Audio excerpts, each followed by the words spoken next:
This week, Erica Kirk brought a powerful message to students at Ole Miss. Your generation is living at a crossroads, and you are living in one of the most defining moments in American history. And we are all witnessing in real time the battle that is raging for the soul of your generation. It does not take skill to be courageous. It takes a choice to be courageous. And now's the time to make that choice. Either you sit on the sidelines. I don't know what else can wake you up. Erica gave Gen Z a message of hope and overcoming adversity, something that my next guest understands on a personal level. Here's Tony Dungy telling a little bit of his story. Hi, I'm Tony Dungy. I coached in the National Football League for 28 years. People often ask me who was my favorite player, and that's a tough one. But I can tell you the player I'm most proud of, and that's Frank Murphy. And that's because of what Frank had to overcome to get to the National Football League and what he's doing with his life now. Frank played for me for 2 years with the Tampa Bay Buccaneers, but he didn't take the normal route to the NFL. Frank realized his dream, but that was because of his faith in Jesus Christ. He found Christ while he was in prison, and that turned his life around. Let's bring in Frank Murphy, former NFL wide receiver and chair of the Athletes for America Coalition. Frank, it's a pleasure to have you, and I'm wondering if you'll share with our viewers a little bit of your story. From prison to NFL is quite a journey. It's an honor to be here. My story starts when I was young. I took something called a fake ID, something that the next generation has tapped into. A fake ID is a picture of you, but everything on there a lie. And I tapped into that fake ID to live a life that I shouldn't have been living because I got bullied. And I want to encourage people that when you get bullied, you have to get help, because I thought it was the right way to go with me taking that fake ID, being something that I'm not. My identity was totally fraud. And I began to hang around people that I shouldn't hang around with, and I got incarcerated. And I got a second chance. God gave me a second chance, and I'm so grateful. But the reason why my life changed is because of a janitor. I'll never forget that moment when they told me I'll never touch the football field again.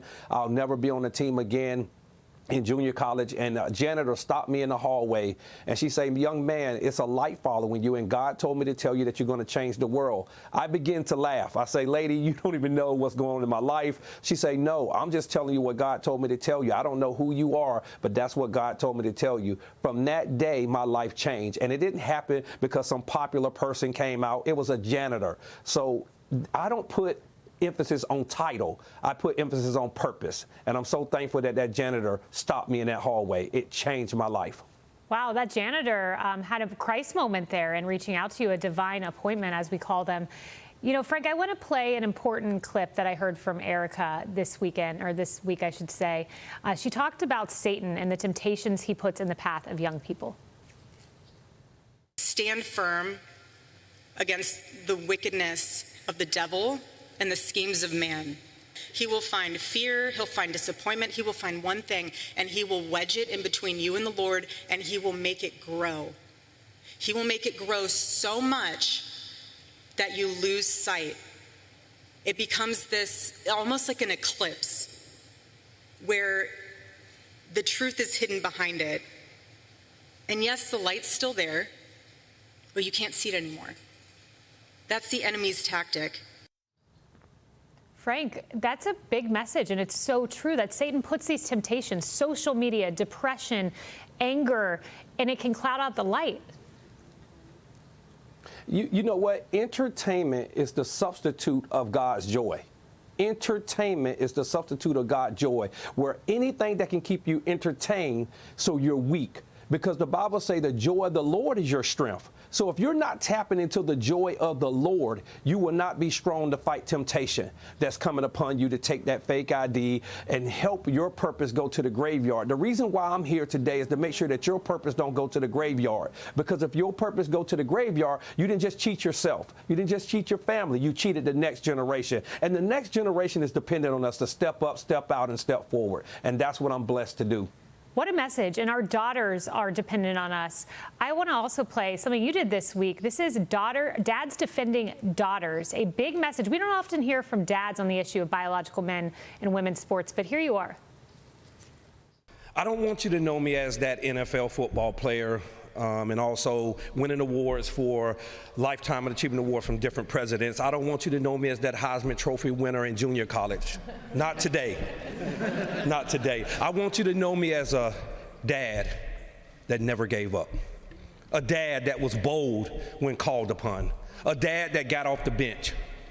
And I'm asking everybody today, especially our men, to get off the bench. I'm here today because it's an honor to have two beautiful daughters that I look at every day. And I'm going to protect them with all I have. It's a beautiful message. What do you say to dads today? Daz, I'm just asking you to get off the bench and get into the game. And I know sometimes you don't have the right play to run, but I'm here to encourage you that the play that you run is the play that gives you an opportunity to change lives. And sometimes your purpose has been hidden and you don't know where your life at. You don't know where your purpose at. So I want to encourage you today, Dad. In Colossians 3:3, it says, your life is with Jesus, hidden in God. And the only way you can see your real life is in God, but you have to be with Jesus, not with your best friend, not with entertainment, not even with your parents. You have to be with Jesus to get access to your real life. And a lot of times we don't see our real life because we're not with Jesus to see our life hidden in God. Today, be encouraged. Go with Jesus so you can see your life hidden in God, so you can take it to the next level and get off the bench and get into the game and make sure that you're playing the dad role in our girls' life. They need us right now. They're being fought against. They've been lied on. They've been cheated on. And it's time for us to step up and step out on their behalf. You are so inspirational. And that janitor, what a difference he made in your life. And now you're making that difference in the lives of other young men and women. Frank, thank you so much. Thank you. Click here to subscribe to the Fox News YouTube page to catch our hottest interviews and most compelling analysis. You won't get it anywhere else.